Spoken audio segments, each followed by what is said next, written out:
O instinto de fazer sexo é um dos mais potentes que possuímos.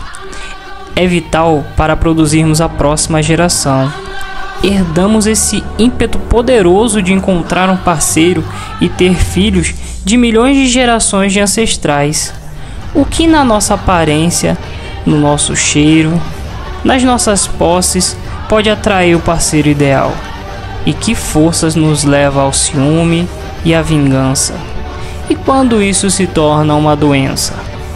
Homens e mulheres compartilham o mesmo desejo básico de fazer sexo e ter filhos, mas nossos corpos são muito diferentes.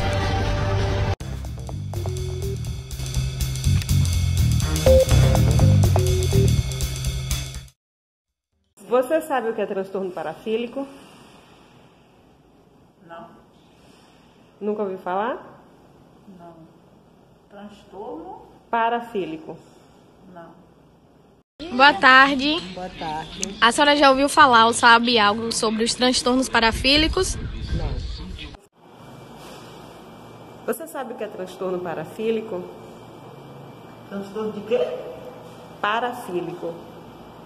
Parafílico? Nunca ouvi falar. Você sabe o que é transtorno parafílico? Transtorno parafílico? Não. Oi, senhora, boa tarde. Boa tarde. A senhora já ouviu falar ou sabe algo sobre transtornos parafílicos? Não. Oi, boa tarde. Boa tarde. A senhora já ouviu falar algo sobre ou sabe sobre transtornos parafílicos? Não.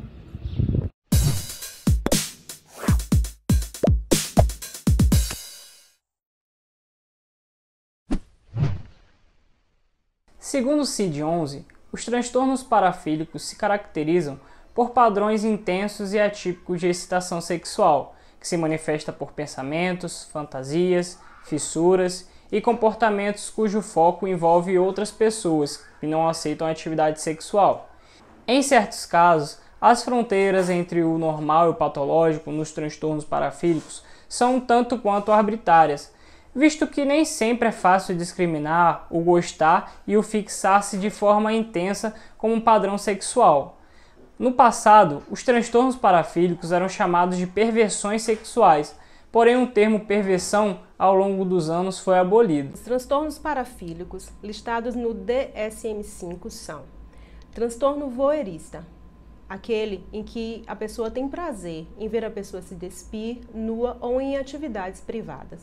O transtorno exibicionista, ele tem prazer em exibir os seus órgãos genitais. O transtorno froteurista, ele tem prazer em se esfregar ou tocar pessoas que não permitiram.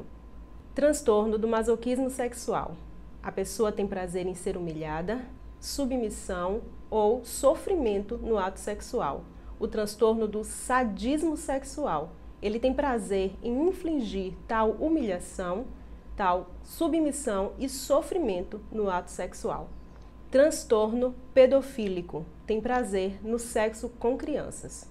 Transtorno fetichista, a pessoa tem prazer em objetos inanimados e em partes diferentes do corpo que não a área genital. Transtorno transvéstico, a pessoa tem prazer em vestir roupas íntimas do sexo oposto. Esses transtornos têm sido tradicionalmente selecionados para serem listados e terem seus critérios diagnósticos explícitos apontados no DSM por duas razões principais. São relativamente comuns em comparação com outros transtornos parafílicos e alguns deles implicam ações para sua satisfação que, devido à característica nociva e ao dano policial a outros, são classificados como delitos criminais. Os 8 transtornos listados não esgotam a lista de possíveis transtornos parafílicos. Muitas parafilias distintas foram identificadas e nomeadas, quase todas poderiam, em virtude de suas consequências negativas para o indivíduo e para outras pessoas, chegar ao nível de um transtorno parafílico.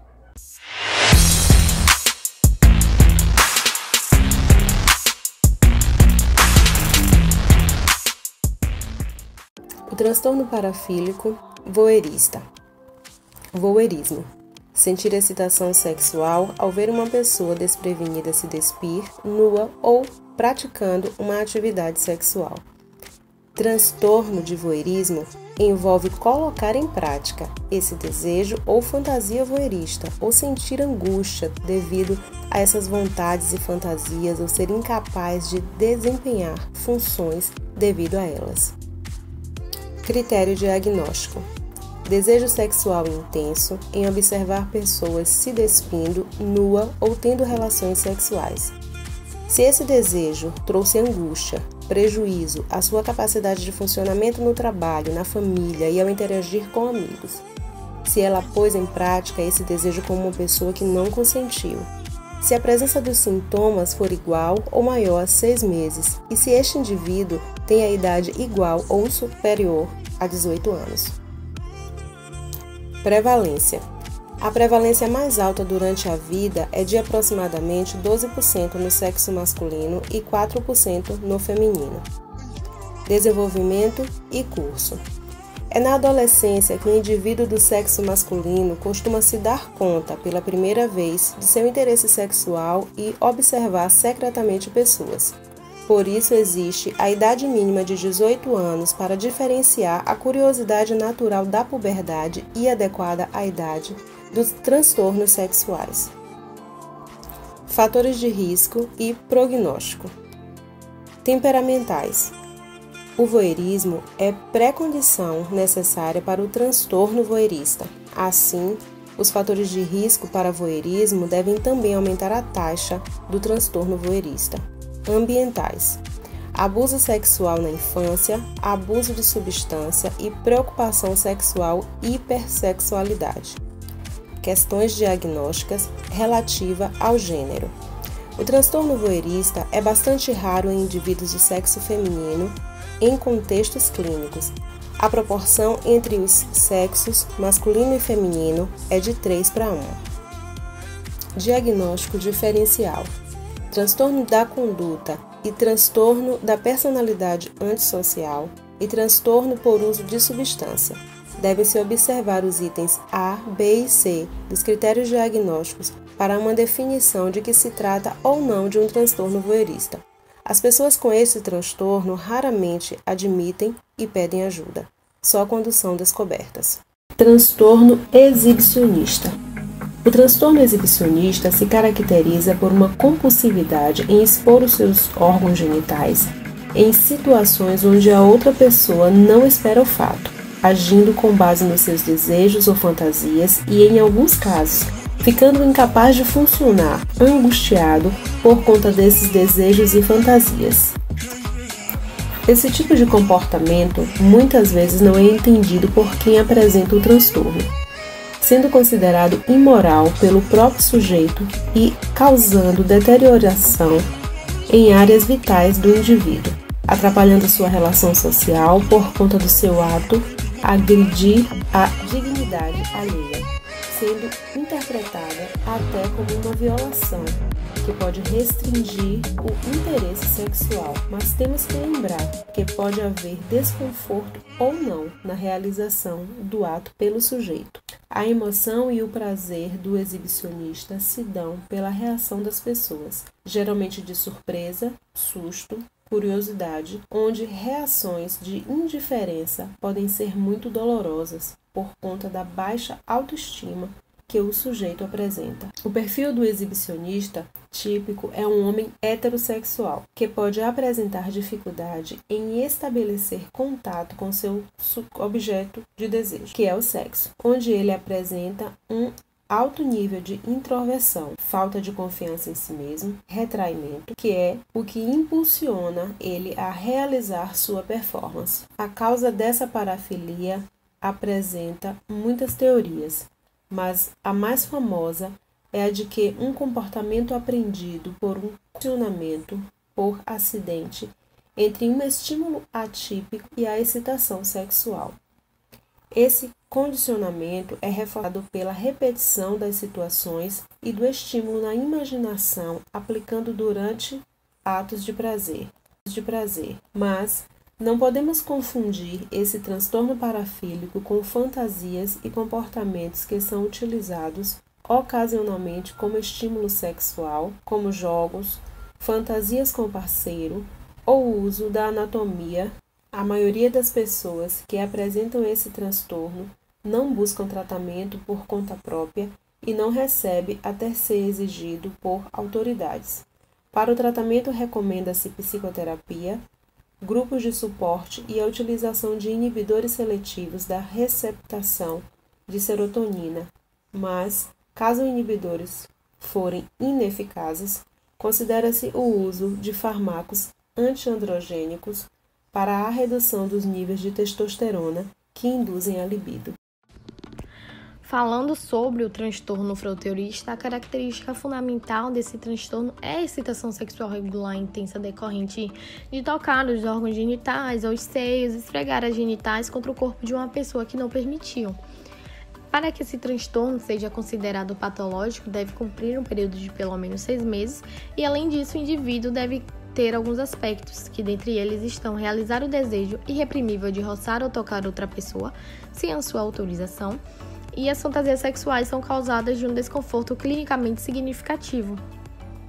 A ideia de manter esse contato físico sem o consentimento de outra pessoa, juntamente com a sua reação, é a que desperta a excitação do frotista.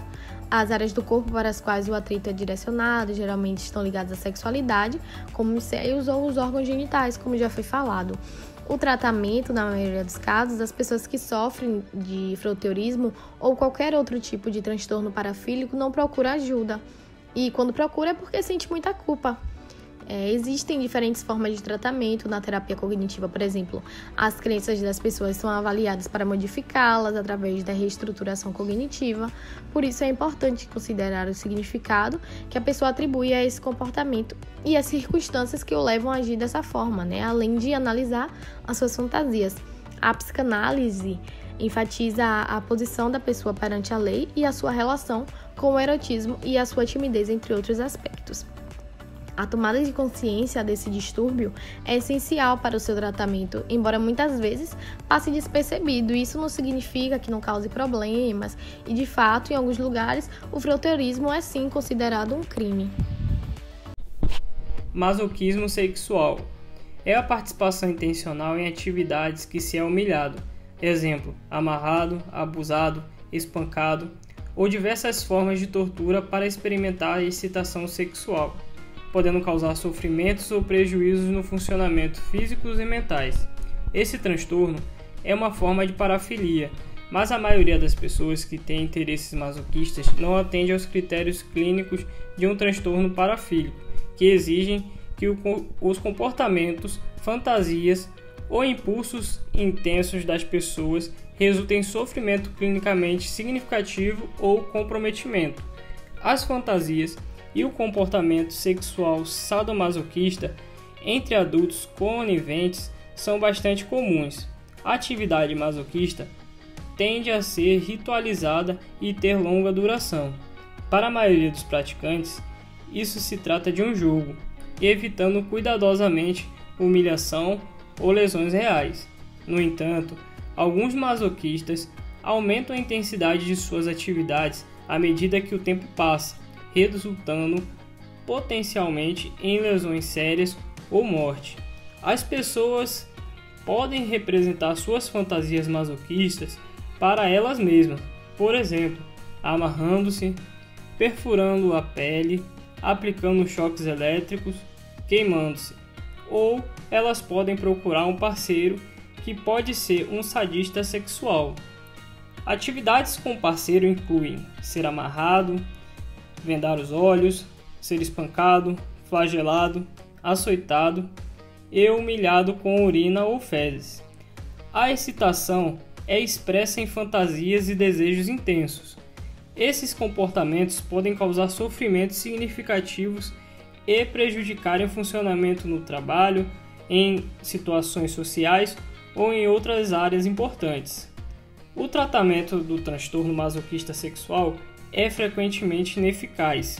O diagnóstico do tratamento masoquista sexual baseia-se nos critérios clínicos específicos do Diagnóstico Estatístico Manual Mental e o DSM-5. No transtorno do sadismo sexual, o prazer e a excitação encontram-se ligados no ato de produzir, na realidade ou na fantasia, dor e ou humilhação no parceiro ou abusar dele e subjugá-lo.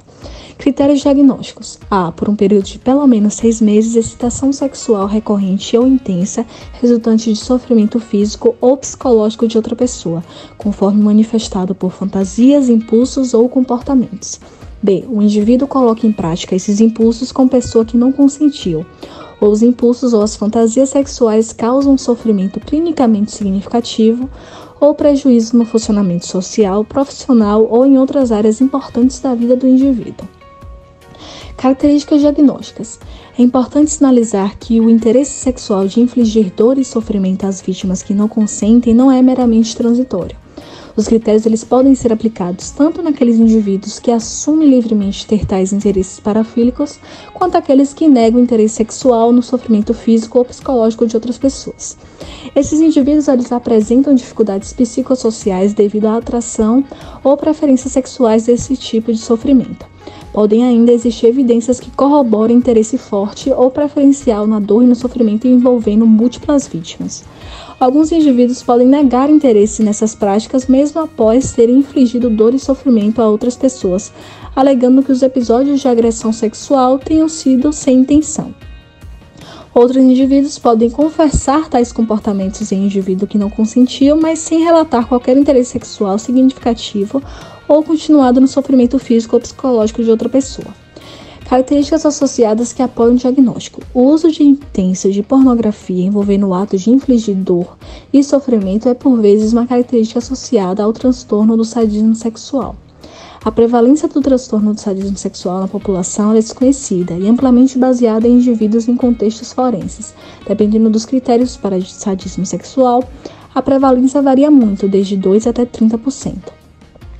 As informações sobre o desenvolvimento e curso do transtorno do sadismo sexual são muito limitadas. Indivíduos com sadismo sexual em amostras forenses são, em sua grande maioria, do sexo masculino. Esse transtorno pode oscilar de acordo com o sofrimento subjetivo do indivíduo ou a sua propensão de causar dano a outras pessoas que não o consentem. Diagnóstico diferencial. É necessário avaliar cuidadosamente as evidências, mantendo a possibilidade de outras parafilias ou transtornos mentais como parte do diagnóstico diferencial. Alguns transtornos ocorrem como diagnósticos comórbidos, como, por exemplo, transtorno da personalidade antissocial, transtorno do masoquismo sexual, hipersexualidade, transtorno por uso de substâncias, entre outros.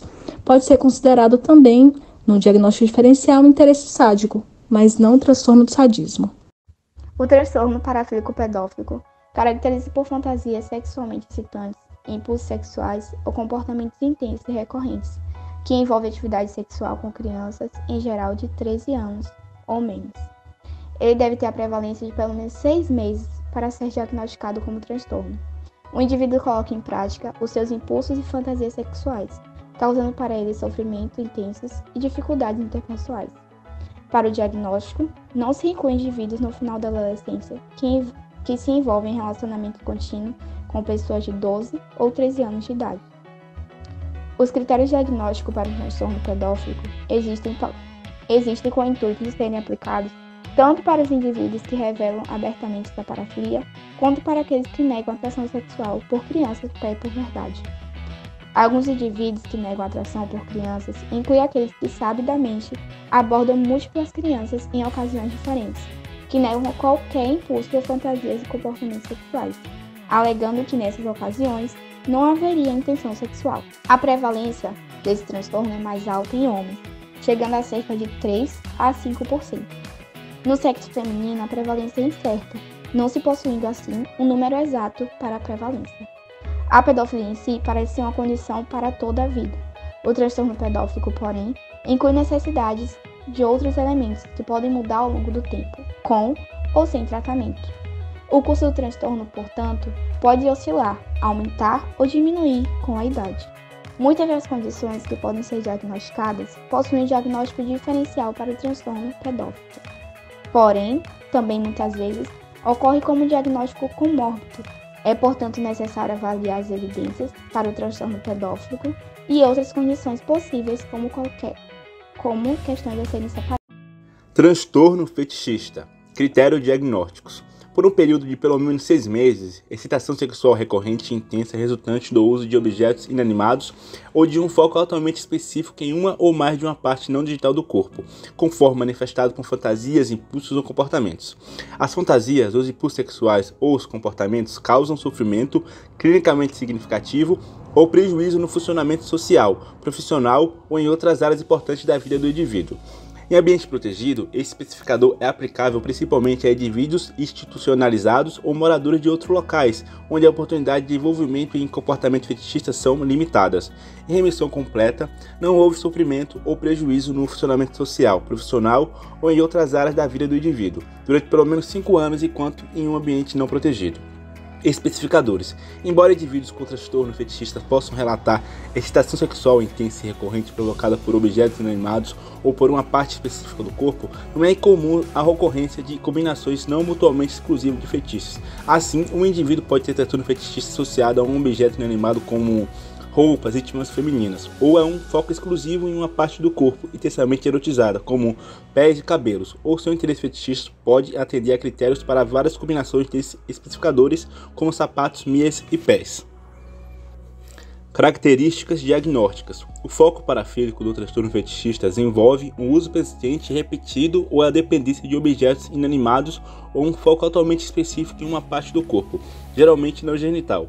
Com os elementos principais associados à excitação sexual temos: um diagnóstico de transtorno fetichista deve incluir sofrimento pessoal, clinicamente significativo ou prejuízo na função psicossocial. Temos também objetos de fetiches comuns, inclui roupa íntima feminina, calçados masculinos ou femininos, artigos de borracha, roupa de couro ou outras peças de vestuário. Parte do corpo altamente erotizadas associadas ao transtorno fetichista inclui os pés, os dedos dos pés e os cabelos. Não é comum que o fetiche sexualizados inclua tanto objetos inanimados quanto partes do corpo, como meias e pés sujos. Características associadas que apoiam o diagnóstico. O transtorno fetichista pode ser uma experiência multissensorial, incluindo segurar, sentir o gosto, esfregar, inserir ou cheirar o objeto de fetiche durante a masturbação, ou ainda preferir que o parceiro sexual vista ou utilize o objeto de fetiche durante os encontros sexuais. Há ainda alguns indivíduos que podem adquirir grandes coleções de objetos fetichistas atualmente desejados. Desenvolvimento e curso. As parafilias geralmente começam na puberdade, mas o fetiche pode se desenvolver antes da adolescência. Uma vez estabelecido, o transtorno fetichista tende a apresentar um curso continuado que oscila em intensidade e em frequência dos impulsos ou do comportamento. Questões diagnósticas relativas à cultura. O conhecimento e a avaliação adequadas dos aspectos normais do comportamento sexual são fatores importantes a serem investigados para o estabelecimento de um diagnóstico clínico de transtornos fetichistas e para distinguir um diagnóstico clínico de um comportamento sexual socialmente aceitável. Questões diagnósticas relativas ao gênero. Não há relatos sistemáticos da ocorrência de transtorno fetichista do sexo feminino. Em amostras clínicas, esse transtorno é relatado quase exclusivamente em indivíduos masculinos. Transtorno transvéstico é transvestismo, que causa sofrimento significativo ou prejuízo funcional significativo. O transvestismo ele envolve excitação sexual intensa e recorrente com o uso de roupas do sexo oposto. Ele vai ser extremamente raro em mulheres. É uma forma de parafilia, porém a maioria dos transvestis não atende os critérios clínicos de um transtorno parafílico. Esses critérios eles exigem que as fantasias, os desejos intensos ou comportamentos da pessoa causem sofrimento, que comprometam o funcionamento ou prejudiquem outros. A condição também deve estar presente por pelo menos 6 meses. Os critérios de diagnóstico a serem atendidos são: os critérios do DSM-5 devem permanecer por um período de pelo menos 6 meses, excitação sexual recorrente e intensa, resultante de vestir-se como o sexo oposto, conforme manifestado por fantasias, impulsos ou comportamentos. As fantasias, os impulsos sexuais ou os comportamentos, eles causam sofrimento clinicamente significativo ou prejuízo no funcionamento social, profissional ou em outras áreas importantes da vida desse indivíduo. E há também algumas especificidades a serem analisadas, como especificar como vai vir esse transtorno, se ele vem com fetichismo, que é excitado sexualmente por tecidos, materiais ou peças de vestuário, ou se ele vem com autoginefilia, se que é excitado sexualmente por pensamentos ou imagens de si mesmo como mulher. Outro critério importante é especificar se é em ambiente protegido. Esse especificador ele vai ser aplicável principalmente a indivíduos moradores de locais onde as oportunidades de divertir-se como sexo oposto são limitadas. Os tratamentos, as formas de tratamentos a serem seguidas para pessoas que têm esse transtorno são os grupos sociais e de suporte. Eles podem ser bem úteis. Nenhum fármaco é confiavelmente eficaz e, se solicitada a psicoterapia, ela vai visar a autoaceitação e a modulação dos comportamentos de risco, porque a maior parte das pessoas que se transvertem não procura tratamento. Aqueles que o fazem são trazidos por esposas infelizes, ou são indicados por juízes, ou se apresentam com a preocupação de sofrer consequências sociais e de trabalho negativas. E também algumas pessoas que se transvertem, elas procuram para tratamento por causa de disforia de gênero, abuso de substância ou depressão comórbidos. E por fim, esse indivíduo ele vai estar em remissão completa quando não houver sofrimento ou prejuízo no funcionamento social, profissional ou em outra área da vida desse indivíduo, por um período de pelo menos 5 anos, enquanto em um ambiente não protegido.